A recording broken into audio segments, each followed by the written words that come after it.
Hello दोस्तों, fit and एमी MCQ series में आपका स्वागत है। सीरीज का यह 18वां वीडियो है। 17 वीडियो प्लेलिस्ट में डल चुका है। आप नहीं देखे हैं तो जाके देख सकते हैं, और चैनल पर पहली बार आए होंगे तो सब्सक्राइब कर दीजिएगा। पिछले वीडियो में हम 80 नंबर क्वेश्चन तक डिस्कस कर चुके हैं। आज से हम 81 नंबर को डिस्कस करेंगे।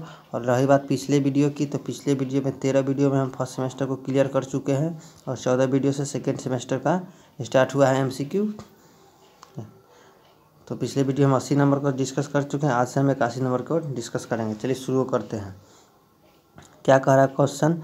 ग्राइंडिंग व्हील विनिर्देश में 41A 46H 5U8 में 5 क्या दर्शाता है? ये जो 5 जो है ये क्या दर्शाता है? बॉन्ड है, एब्रेसिव है, संरचना है, या ग्रेन साइज है?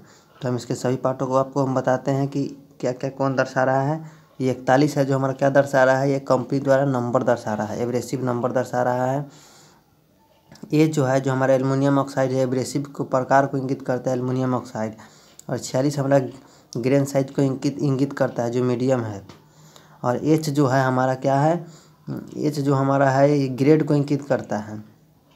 और 5 जो है हमारा वो स्ट्रक्चर को इंगित करता है, स्ट्रक्चर को, जो हमारा डेंस है। और यू हमारा बॉन्ड को बताता है। और 8 हमारा कंपनी द्वारा नंबर को बताता है। तो इसमें 5 क्या बताता है? तो 5 दर्शाता क्या है? तो स्ट्रक्चर दर्शाता है, स्ट्रक्चर डेंस है या ओपन है। तो आपको बता दें डेंस में कितना होता है, कितना से कितना। ग्राइंडिंग व्हील में 2 स्ट्रक्चर होता है, एक होता है डेंस और दूसरा होता है ओपन। डेंस में 1 से लेके 8 तक होता है, और ओपन में 9 से लेके 16 तक होता है। ये होता है हमारा स्ट्रक्चर। चलिए, तो हमारा सी ऑप्शन इसका आंसर हो गया। चलिए नेक्स्ट क्वेश्चन की ओर चलते हैं। क्या कह रहा है कि ड्रेसिंग कास्टिंग के ढलाई के लिए किस प्रकार के बेंडेड पहिया का प्रयोग किया जाता है? ड्रेसिंग कास्टिंग आदि के लिए किस प्रकार का प्रयोग किया जाता है? तो हमको बताते हैं। तो ड्रेसिंग कास्टिंग के ढलाई के लिए किस बेंडेड पहिया का उपयोग करते हैं? Silicate bond, shellac bond, rubber bond या रेजिनाइट बॉन्ड? तो ये हमारा ऑप्शन क्या हो जाएगा? हमारा रेजिनाइट बॉन्ड करेक्ट हो जाएगा। इसका उपयोग हम ढलाई कास्टिंग आदि में करते हैं। अब आगे ऑप्शन को ही बताते हैं हम। और हम इसको सिलिकेट बॉन्ड को बताते हैं आपको। सबसे सिलिकेट बॉन्ड जो होता है हमारा सिलिकेट ऑफ सोडा और एब्रेसिव ग्रेन्स को मिलाकर बनाया जाता है। इसका अधिकतर प्रयोग कटिंग टूल्स की धार बनाने के लिए किया जाता है। सिलिकेट बॉन्ड का उपयोग कटिंग टूल्स की धार बनाने के लिए किया जाता है। और हम शेलाक बॉन्ड का प्रयोग शुद्ध शेलाक और एब्रेसिव ग्रेन्स को मिलाकर बनाया जाता है।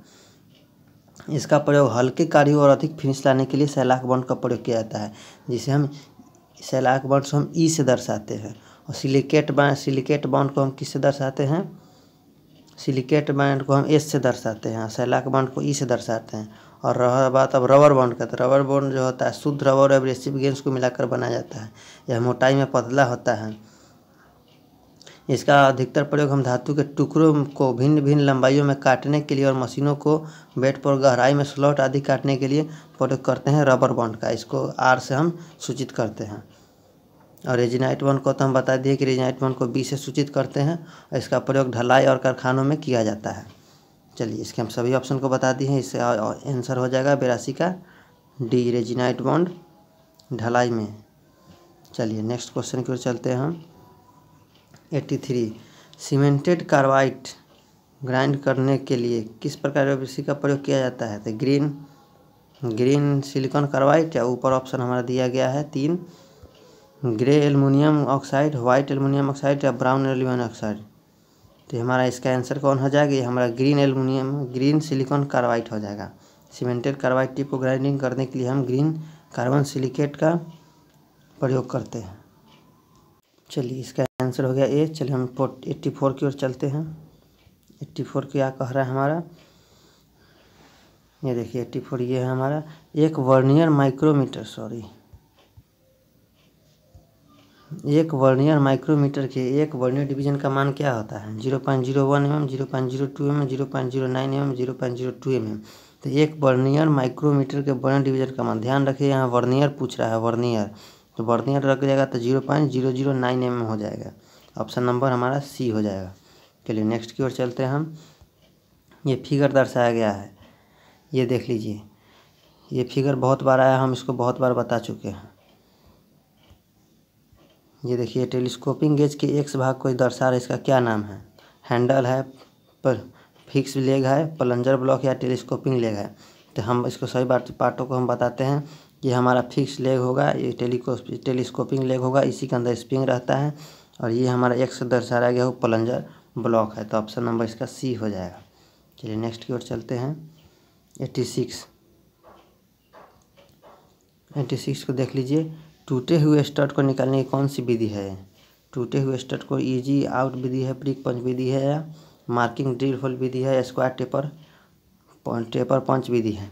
तो देख लीजिए हमारा ईजी आउट है। देखिए ईजी आउट हमारा स्क्वायर में है, लेकिन यहाँ स्क्वायर नहीं होगा, यूजिंग स्क्वायर टेपर पंच ये नहीं होगा। तो हमारा ईजी आउट मेथड है, आसानी से निकालने वाला ईजी आउट मेथड।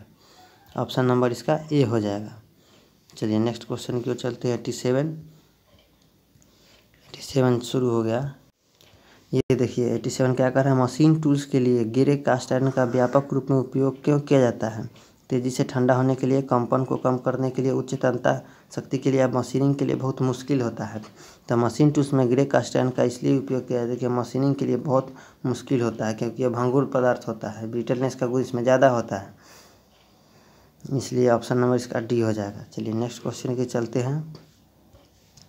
ये M20 गुने 15, ये 15 नहीं होगा, 1.5 होगा। ये मिस्टेक से निमी वालों ने ये गड़बड़ किया है। टैप ड्रिल साइज इसका निकालना है, तो इसको हम दर्शाएंगे M10 गुने 1.5 को, तो TDS निकालना है। TDS बराबर होता है TS minus 2D। Tap size होगा हमारा 20 और 2 हो जाएगा, डायमीटर 0.61 होता है, गुने पिच इसका है 1.5। तो इसको कैलकुलेट करेंगे तो 18.5 के समथिंग में आएगा। तो हमारा ऑप्शन नंबर इसका ए करेक्ट होगा। चलिए नेक्स्ट क्वेश्चन की ओर चलते हैं। ये क्या कह रहा है? 16 mm रीमर के लिए रीमर ड्रिल साइज का ज्ञात करें। तो हम कल इसको वीडियो में बताए हैं पूरा फुल्ली कि रीमर कैसे क्या निकाला जाता है। तो हम इसको बताते हैं फिर से कि रीमर ड्रिल साइज होता है reamer size minus under size plus over size. तो रीमर साइज क्या है हमारा 16 है, माइनस अंडर साइज हमें 5 से 20 mm के लिए होता है 0.20 प्लस ओवर साइज हमेशा फिक्स होता है 0.05। तो हो जाएगा 16 पॉइंट, ये दोनों को जोड़ देंगे आपस में तो 0.25 हो जाएगा। 16 में से घटाएंगे 0.25 तो आ जाएगा हमारा 15.75 mm आंसर। तो हमारा आंसर इसका हो जाएगा ए हो जाएगा। चलिए नेक्स्ट क्वेश्चन की ओर चलते हैं। एक्स के भाग में चिन्हित भाग का नाम बताना है। ये क्या दर्शा रहा है? Breast plate, bevel pinion, framework, locking screw. ये देखिए हमारा बेवल गियर है ना, उस पर ये दर्शा रहा है। तो हमारा कौन सा है? बेवल पिनियन दर्शा रहा है। ये हमारा बेवल पिनियन है। हमारा रेचेट बेस्ड ड्रिल मशीन है, जिसको छाती के दाब से ड्रिल किया जाता है। इसमें बेवल गियर होता है, तो ये हमारा बेवल पिनियन को दर्शा रहा है। इसका आंसर हो जाएगा बी। चलिए नेक्स्ट क्वेश्चन को चलते हैं। 91 वही है कि 10 mm के रीमिंग के लिए ड्रिल किए गए साइज ज्ञात करना है। 10 mm रीमिंग के लिए रीमर ड्रिल साइज निकालता है। रीमर साइज हम पिछले क्वेश्चन में लिखा है, रीमर ड्रिल साइज बराबर होता है रीमर साइज, तो इसका 10 हो जाएगा, माइनस अंडर साइज इसका फिक्स होता है 5 से 20 mm के लिए 0.20 और प्लस अंडर साइज इसका ओवर साइज फिक्स हो 0.05। ओवर साइज का फिक्स होता है 0.05। तो ये 10 माइनस ये दोनों कैलकुलेट करेंगे तो 0.25 ऐड हो जाएगा। तो इसमें से घटाएंगे इसको तो 9.75 mm हमारा आंसर होगा। तो देखते हैं 9.75 इसका आंसर है, तो यस हमारा बी में है 9.75। तो ये हमारा आंसर हो जाएगा। चलिए तो हम ये 92 की ओर चलते हैं हम कि हैंड रीमर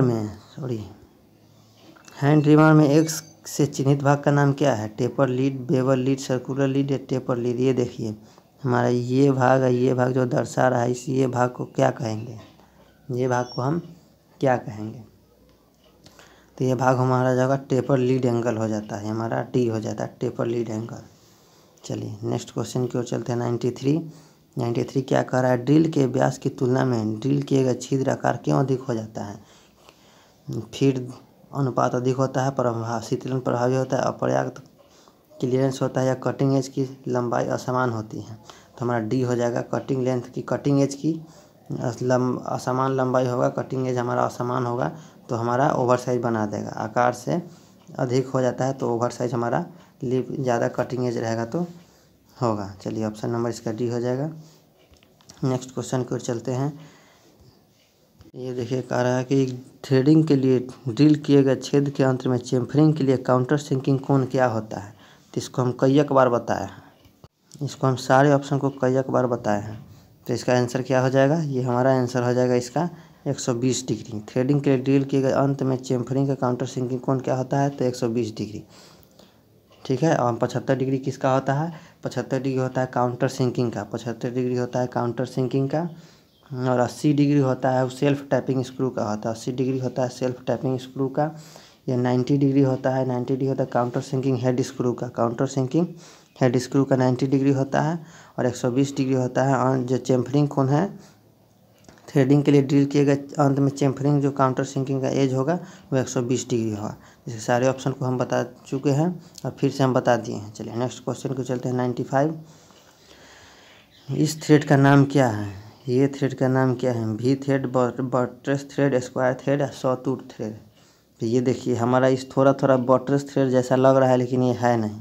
ये कौन सा है, तो हमारा सॉटूथ थ्रेड है, सॉटूथ थ्रेड है। Option number D. ये वी थ्रेड है, मीट्रिक वी थ्रेड, इसका एंगल 60 डिग्री होता है। बटरेस थ्रेड 45 डिग्री होता है, स्क्वायर थ्रेड 90 डिग्री होता है और सॉटूथ थ्रेड भी 45 डिग्री के आसपास होता है। तो ऑप्शन नंबर इसका डी हो जाएगा। चलिए नेक्स्ट क्वेश्चन को चलते हैं।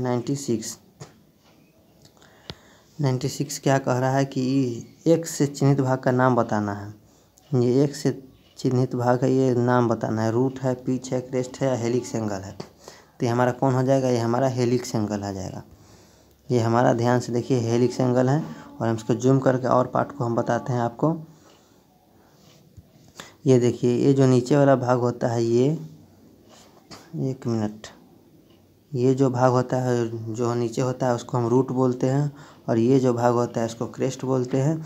और ये दोनों के बीच में जो तिरछी लाइन होती है उसको हम फ्लैंक बोलते हैं। और ये दो दांतों के बीच की दूरी को दर्शा रहा है, ये दो दांतों के बीच की दूरी को दर्शाएगा तो इसको हम पिच बोलेंगे। और ये हमारा थ्रेड एंगल हो जाएगा।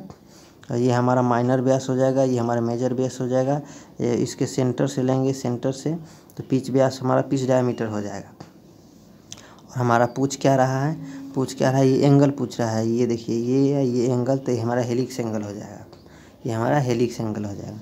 चलिए इसको सभी पार्ट को दर्शा दिए हम। रूट क्या होता है, पिच क्या होता है, क्रेस्ट क्या होता है और ये हेलिक्स एंगल क्या होता है, सबको हम बता दिए। चलिए 97 की ओर चलते हैं। कि डाई स्टॉक में सेंटर स्क्रू क्यों दिया जाता है, केंद्र स्क्रू क्यों है, डाई को कसने के लिए, कट को समायोजित करने के लिए, या आंतरिक थ्रेड के व्यास को समायोजित करने के लिए, या बाहरी थ्रेड के व्यास को समायोजित करने के लिए। तो हमारा डाई स्टॉक में सेंटर स्क्रू इसलिए दिया जाता है कि कट की गहराई को समायोजित करे, कट की गहराई को समायोजित करे, कट की गहराई को समायोजित करने के लिए किया जाता है। Option number B. चलिए नेक्स्ट क्वेश्चन की ओर चलते हैं। मीट्रिक वी थ्रेड का कोण एंगल बताना है। मीट्रिक वी थ्रेड कितना होता है, 45, 29, 60 या 47.5। तो हम इसके सभी को बताएंगे आपको। मीट्रिक वी थ्रेड का एंगल होता है 60 डिग्री। बटरेस थ्रेड का होता है 45 डिग्री। एकमी थ्रेड का होता है 29 डिग्री। और बी ए थ्रेड का होता है 47.5 डिग्री। ये बी ए थ्रेड का होता है 29 डिग्री। ये एकमी थ्रेड का होता है, एकमी थ्रेड का होता है या 45 डिग्री बटरेस थ्रेड का होता है। और ये 60 डिग्री मीट्रिक वी थ्रेड का होता है। चलिए नेक्स्ट क्वेश्चन की ओर हम चलते हैं। ये देखिए फिर से पूछ दिया ये ग्राइंडिंग व्हील में, फिर हम बताते हैं इसको फिर से शुरू से। तो ये देखिए 32A46H8V में 46 क्या दर्शाता है। 32 हम जानते हैं कि एब्रेसिव के नंबर को दर्शाता है। ये हमारा एल्युमिनियम ऑक्साइड है जो एब्रेसिव को दर्शाता है। 46 हमारा क्या हो जाएगा, ये हमारा ग्रेन साइज हो जाएगा, ये हमारा ग्रेन साइज हो जाएगा। 46 हमारा ग्रेन साइज हो जाएगा। और एच हो जाएगा हमारा क्या हो जाएगा, यह ग्रेड को इंगित करता है, एच ग्रेड को इंगित करेगा। और 8 हमारा स्ट्रक्चर को इंगित करेगा, भी हमारा विट्रीफाइड बॉन्ड को इंगित करेगा। तो 46 किसको दर्शाता है, तो 46 हमारा ग्रेन साइज को दर्शाता है। हम बताते हैं आपको ग्रेन साइज क्या होता है। ग्रेन साइज 4 प्रकार के होते हैं। ग्रेन साइज 4 प्रकार होते हैं। एक होता है कोर्स, ग्रेन साइज 4 कोर्स होता है। कोर्स में 10 से लेकर 24 तक होता है। और दूसरा होता है मीडियम, दूसरा होता है मीडियम, ये 30 से लेके 60 तक एग्जैक्ट होता है। और तीसरा होता है फाइन, तीसरा होता है फाइन, ये 80 से लेके 180 तक होता है। एक होता है चौथा में होता है वेरीफाई। चौथा आता है वेरीफाई जो 220 से लेकर 600 तक होता है। 220 से लेकर 600 तक होता है। और ये बहुत ज़्यादा पूछता है कि वेरीफाइन का ग्रेन साइज़ क्या होगा, तो 220 से 600 होगा इसका। तो चलिए हम सब बता दिए। इसके 46 क्या हो जाएगा, हमारा ग्रेन साइज़ हो जाएगा, जो ऊपर हम देखते हैं ऑप्शन में हमारा। तो ये देखिए 46 हमारा ग्रेन साइज बी, इसका आंसर बी हो जाएगा। चलिए नेक्स्ट क्वेश्चन की ओर चलेंगे, जो हमारा आज का लास्ट है। ग्राइंडिंग ऑपरेशन में प्रयुक्त उपकरण का क्या नाम है। ग्राइंडिंग ऑपरेशन में प्रयुक्त उपकरण का क्या नाम है। होनिंग टूल है, एक मिनट, होनिंग टूल है आपके एब्रेसिव स्टिक है, या डायमंड ट्रेसर है, या स्टार व्हील ट्रेसर है। तो स्टार व्हील ट्रेसर को हम पिछले वीडियो में देख चुके हैं। तो ये हमारा है डायमंड एब्रेसिव है। इसके फल का पॉइंट पर इसको डायमंड लगा होता है, इसलिए इसका नाम डायमंड एब्रेसिव है। ये डायमंड एब्रेसिव के डायमंड ड्रेसर का प्रयोग हम टंगस्टन आदि की टंगस्टन की ड्रेसिंग करने के लिए, टंगस्टन से बने क्या बोलते हैं उसको, ग्राइंडिंग व्हील को ड्रेसिंग करने के लिए करते हैं। यह बहुत ही अच्छा होता है, बहुत ही हार्ड होता है, जो ग्राइंडिंग व्हील को अच्छा कर देता है। चलिए धन्यवाद। माफ़ कीजिएगा, मुझे एक कॉल आ गया था, इसलिए बीच में डिस्टर्ब हो गया। चलिए तो हम आज 100 नंबर क्वेश्चन को डिस्कस कर चुके हैं 100 तक, जो 80 से हमारा 20 तक था। 80 से 100 यानी 20 क्वेश्चन को हम डिस्कस कर चुके हैं। अगले वीडियो में फिर से हम 20 क्वेश्चन को डिस्कस करेंगे 101 से 120 की ओर। वीडियो अच्छा लगा हो तो लाइक करें, शेयर करें, सब्सक्राइब करें, और नए हैं तो सब्सक्राइब ज़रूर करें। और ऐसे ही हमारे साथ जुड़े रहें। पिछले वीडियो को आपने नहीं देखा है 17 वीडियो को, तो प्लेलिस्ट बन चुका है, जाके आप उसमें देख सकते हैं। और बहुत जल्द हम इसरो प्रीवियस ईयर स्टार्ट करेंगे, उसमें भी आप लोग आइए। ये फीटर के लिए है, और बार्क के लिए बहुत महत्वपूर्ण है ये MCQ। जो बार्क हमारा 698 पोस्ट निकला है, इसके लिए बहुत महत्वपूर्ण है ये MCQ। चलिए वीडियो अच्छा लगा हो तो लाइक करें, शेयर करें, और सब्सक्राइब जरूर करें। हमारे साथ जुड़े रहें। वीडियो लास्ट तक देखने के लिए आपका धन्यवाद।